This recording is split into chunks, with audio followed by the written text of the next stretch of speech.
Assalamualaikum warahmatullahi wabarakatuh. Dalam video pembelajaran kali ini, saya akan menjelaskan tentang data dan jenis-jenis data. Yang pertama, pengertian data. Jadi data adalah suatu keterangan atau suatu informasi yang berbentuk angka-angka. Jika berbentuk angka-angka, maka disebut data kuantitatif. Jadi menunjukkan kuantitas. Ataupun data ini bisa berbentuk kategori. Kita sebut dengan data kualitatif. Jadi data ini menunjukkan kualitas. Nah, data ini merupakan hasil dari suatu observasi, penghitungan, dan pengukuran dari suatu variabel yang menggambarkan suatu masalah. Jadi data ini berupa data kuantitatif ataupun data kualitatif. Nah, jenis-jenis data. Pembagian data terbagi menjadi 4. Yang pertama, berdasarkan sifatnya. Jadi, data berdasarkan sifatnya terbagi menjadi 2, yaitu data kualitatif dan data kuantitatif. Nah, data kualitatif, data yang tidak berbentuk angka atau tidak berbentuk bilangan. Jadi, kualitatif artinya menunjukkan suatu kualitas. Contohnya misalnya penjualan merosot atau penjualan meningkat. Kemudian mutu barang naik atau mutu barang turun. Karyawan resah atau karyawan nyaman. Harga daging naik atau harga daging turun, gitu ya. Jadi data ini tidak berbentuk angka atau bilangan, hanya menunjukkan kualitasnya saja menggunakan kata-kata atau kalimat. Nah, yang selanjutnya data berdasarkan sifatnya, yang kedua yaitu data kuantitatif. Data kuantitatif merupakan data yang berbentuk angka atau bilangan. Jadi menunjukkan kuantitas, ya. Contohnya misalnya produksi 100 unit per hari atau omset penjualan naik 20%, jumlah karyawan 1.000 orang, ya. Jadi ada angkanya. Nah, selanjutnya berdasarkan nilainya, data kuantitatif dibagi menjadi 2, yaitu data diskrit dan data kontinu. Nah, diskrit, ya, diskrit, objek diskrit, data diskrit. Data ini bersifat terkotak-kotak. Jadi bisa kita katakan bilangan bulat. Datanya satu-satu gitu ya. Tidak dikonsepsikan adanya nilai-nilai di antara data atau bilangan yang satu dengan data atau bilangan yang lain yang terdekat. Artinya tidak ada angka desimal atau pecahan. Jadi misalnya contohnya jumlah karyawan 1.000 orang. Jadi tidak ada misalnya jumlah karyawan 1.000,1 orang, nggak ada. Atau 1.001/2, nggak ada. Kemudian penjualan 500 unit, jam kerja dalam sehari 8 jam. Jadi tidak bisa dibuat jam kerja dalam sehari 8,5 jam. Tidak bisa seperti itu. Ini karena datanya data diskrit. Jadi dia himpunannya, lingkup bilangannya adalah bilangan bulat. Ya. Tidak ada angka desimal atau pecahan. Kemudian yang kedua, data kontinu. Nah, data kontinu kebalikan dari data diskrit.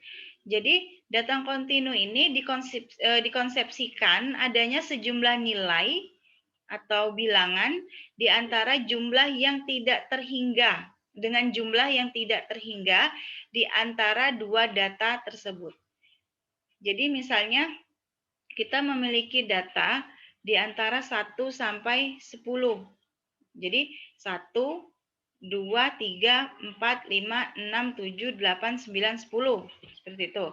Itu data diskrit. 1, 2, 3, 4, 5, 6, 7, 8, 9, 10. Jadi bilangannya bilangan bulat. Nah, di antara 1 dan 2 sebenarnya kan ada desimalnya, misalnya 1,1, 1,2, 1,3, 1,4, 1,5, 1,6, 1,7, 1,8, 1,9 sampai 2. Nah, bilangan yang berkoma tadi 1,1 sampai 1,9 itu namanya data kontinu.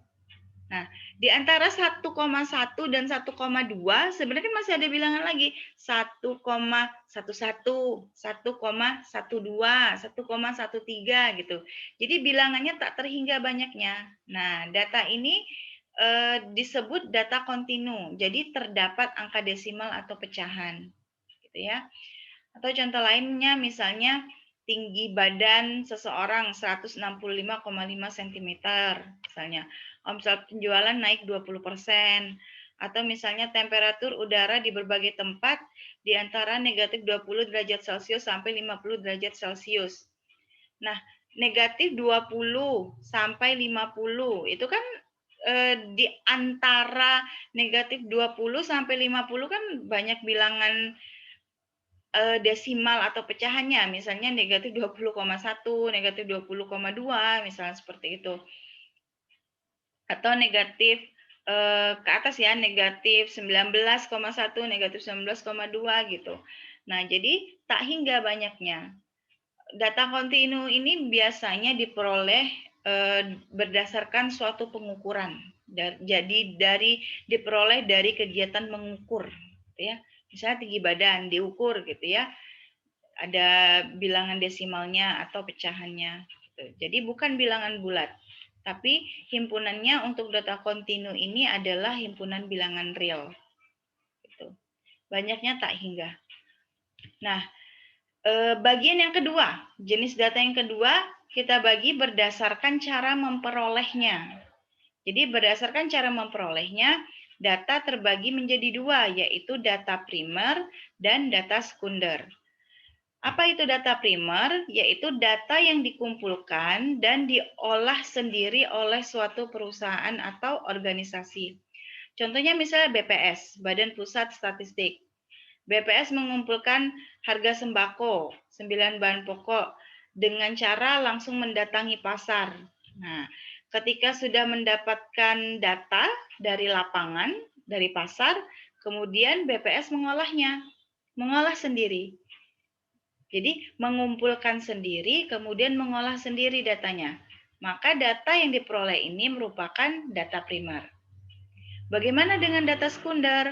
Nah, data sekunder diperoleh suatu organisasi atau perusahaan dalam bentuk yang sudah jadi dari pihak lain. Jadi ada pihak lain yang mengumpulkan dan mengolah data tersebut.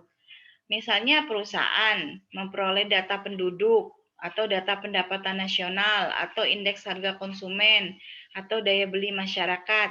Nah, perusahaan ini memperoleh data dari BPS, atau Badan Pusat Statistik. Maka data yang dimiliki atau diperoleh oleh perusahaan tadi termasuk data sekunder, karena yang mengumpulkan dan mengolah bukan perusahaan itu sendiri, tetapi pihak lain, dalam hal ini BPS misalnya.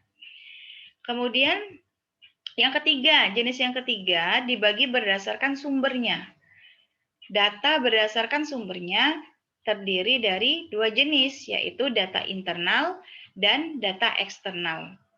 Internal kan dalam, eksternal luar gitu ya. Jadi data internal merupakan data yang menggambarkan keadaan dalam suatu organisasi atau perusahaan. Nah, contohnya misalnya data pegawai, data keuangan, data peralatan, data produksi, data pemasaran, data hasil penjualan. Nah, jadi data-data ini menggambarkan keadaan dalam suatu organisasi atau perusahaan.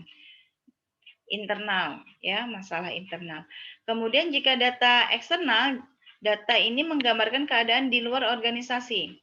Jadi misalnya ada beberapa hal dari luar yang mempengaruhi kondisi organisasi, kondisi internal organisasi. Maka data yang berasal dari luar ini atau menggambarkan keadaan di luar ini itu disebut data eksternal. Misalnya data daya beli masyarakat, data selera masyarakat, saingan dari barang sejenis, perkembangan harga, keadaan ekonomi. Nah, data-data ini kan mempengaruhi kondisi internal. Data ini menggambarkan keadaan di luar tetapi mempengaruhi kondisi internal suatu organisasi atau perusahaan. Kemudian jenis yang keempat dibagi berdasarkan cara penyusunannya atau skalanya. Nah, data berdasarkan cara penyusunannya atau skalanya terbagi menjadi 4. Ya. Nah, di sini saya jelaskan dua-dua dulu ya di satu slide ya. Yang pertama yaitu data nominal. Jadi data nominal adalah data statistik yang memuat angka yang tidak mempunyai arti apa-apa. Jadi angka yang ada di dalam data nominal hanya merupakan tanda atau simbol dari objek yang akan dianalisis. Ya, jadi hanya merupakan tanda atau simbol saja. Contohnya misalnya data yang berkaitan dengan jenis kelamin. Jenis kelamin ada dua, laki-laki dan perempuan. Ketika kita ingin mengolah data statistik, maka kita harus menggunakan simbol. Kita tidak bisa mengolahnya menggunakan kata, menggunakan huruf laki-laki, perempuan tidak bisa. Kita harus menggunakan simbol angka. Misalnya laki-laki kita beri simbol 1 dan perempuan kita beri simbol 2. Nah, angka 1 dan 2 itu tidak ada arti apa-apa, jadi hanya merupakan simbol saja. Kalau misalnya 1 ya berarti itu laki-laki, kalau 2 berarti itu perempuan. Bukan berarti 1 laki-laki adalah yang pertama tingkatnya, perempuan tingkatnya kedua, tidak ada arti seperti itu. Jadi hanya simbol saja. Jika mau dibalik misalnya perempuan simbolnya 1, laki-laki simbolnya 2, sah-sah saja. Gitu ya, karena hanya merupakan tanda atau simbol, tidak mempunyai arti apa-apa. Kemudian yang kedua, data ordinal. Data ordinal merupakan data statistik yang mempunyai daya berjenjang. Tetapi perbedaan antara angka yang satu dan angka yang lainnya tidak konstan. Artinya tidak sama, tidak tetap. Intervalnya tidak tetap. Nah, contohnya misalnya, hasil tes matematika dalam suatu kelompok belajar. Andri ranking 1, Budi ranking 2, Cica ranking 3. Nah, di sini ada tingkatan, ada jenjang. Andi 1, Budi 2, Cica 3. Namun nilai meskipun Andi ranking 1, kemudian Budi ranking 2, perbedaan nilai antara Andi dan Budi tidak sama dengan perbedaan nilai antara Budi dan Cica. Jadi intervalnya tidak tetap. Nah, perbedaan antara ranking 1, perbedaan nilai antara ranking 1 dan ranking 2 misalnya 5 poin. Perbedaan ranking 2 dan ranking 3 ternyata hanya 2 poin. Jadi tidak tetap. Gitu ya. Intervalnya tidak konstan atau tidak tetap. Kemudian yang ketiga, jenis yang ketiga, data interval. Data interval, yaitu data yang jarak antara yang satu dan lainnya sama dan telah ditetapkan sebelumnya. Nah, data interval ini tidak memiliki titik nol dan titik maksimum yang sebenarnya. Artinya titik nol dan titik maksimumnya tidak bernilai mutlak. Tidak mutlak. Jadi contohnya seperti ini. Jika suatu tes intelijensi menghasilkan nilai yang berkisar antara 0 sampai 200. Nah, nilai 0 di sini bukan menunjukkan seseorang mempunyai kecerdasan yang minimal.